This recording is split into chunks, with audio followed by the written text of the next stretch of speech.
Imagine dito siya, no? Grabe yung ano niya, rejection niya rito. 2460 down to 2450, 100 pips, no? Pero ang structure kasi is bullish, but subject to retrace, no? Ito na lang, no, sa 1 hour structure. Nanggaling dito sa impulsive move na yan, nagkaroon ng correction and then another impulsive move. So possible ganyan, magkaroon ng correction and then another up move. So, ganun lang naman yan. Pag sa 1 minute ka, nakakalito talaga, no? Pero structure is bullish. Sa 1 minute, failed, no? Failed. Pero kung titingnan natin, baba tayo sa seconds. Dito, may correction siya rito, no? Ito. Sinwip itong equal lows na yan. Then nagkaroon ng up move. Pag ito na break pa, try kong mag-long dito kasi correction eh. So ilang beses niya nang ina-attempt to, nabasagin.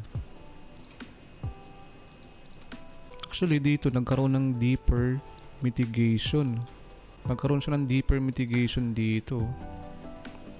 Tingnan nyo, parang nag-struggle i-break ito, no? Ito, nag-struggle i-break itong low na to, no? 251. Sige nga, try ko mag-attempt dito. Tapos stop loss ko, ito lang.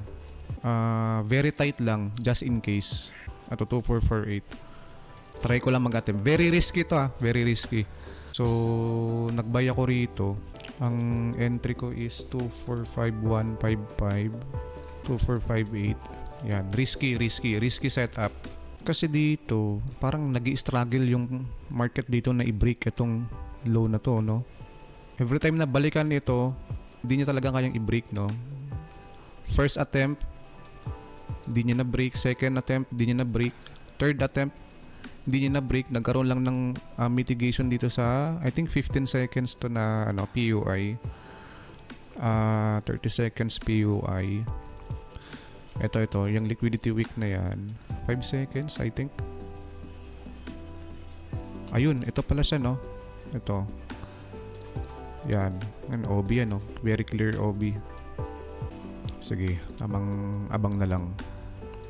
Pag na-break itong zone na to, take partial ako or break even. If ever na mag-play out, no? If ever. Pero yun nga, risky kasi talaga to. Dahil nasa correction din siya ngayon. Possible na ganyan. Kaya super tight lang, no? Ayun. Talagang binasag niya na itong high na to. Okay. Possible yan. Possible. New all-time high to. Kasi ito, very clear kasi talaga ito. Nanggaling siya rito sa bullish run na to. Pull back. And then another bullish run ulit.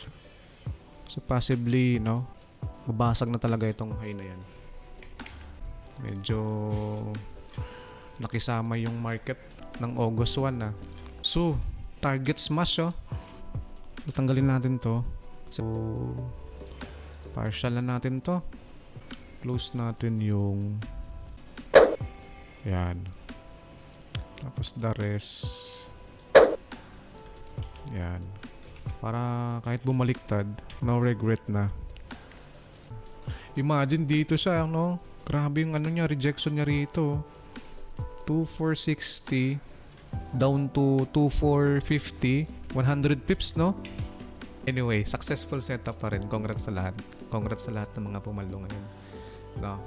So, sige, yun na lang muna, no?